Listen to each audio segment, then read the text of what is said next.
Speaking of battling, because I am, if you know me, you know I am not the type of DJ to enter a battle. My hands would be like shaking like this. I'd probably knock the needle off the turntable with that. Like, that'd be the first thing that I ever did. I'd probably be disqualified.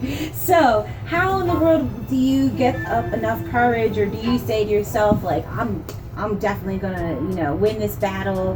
What kind of advice would you give to DJs that want to battle but may not have the courage yet, or just any kind of advice that you give to DJs that would like to start battling? I would say that a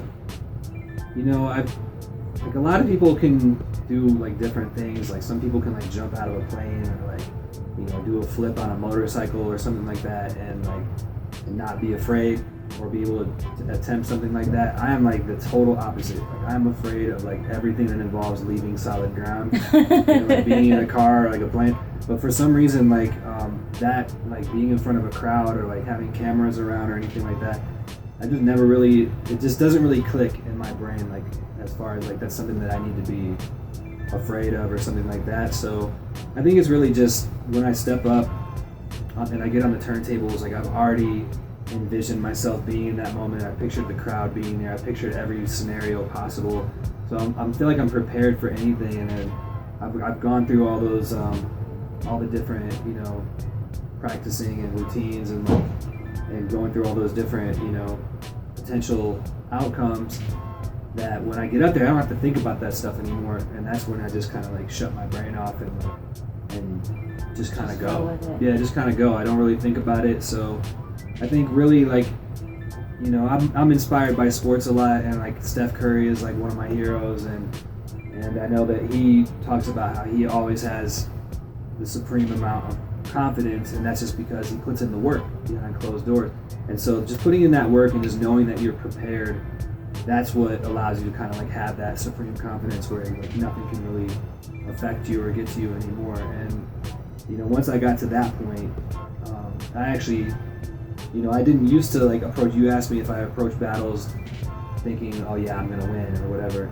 I really didn't for the longest time, and I wasn't really winning anything major at that time either. I was doing well and like getting second and third place and things like that in national final battles and winning regionals, but I wasn't ever breaking through because I was always just kind of happy to be there, and like it's a good attitude to have, but at the same time, I realized that I needed to change my approach. So after I think I stopped battling in like 2004, and then I came back in 2011, and I tried to just take the approach of having that confidence, but like kind of just forcing myself to have it. It's so easy to just say, that's not my personality, that's not me, like I'll never be able to be that guy.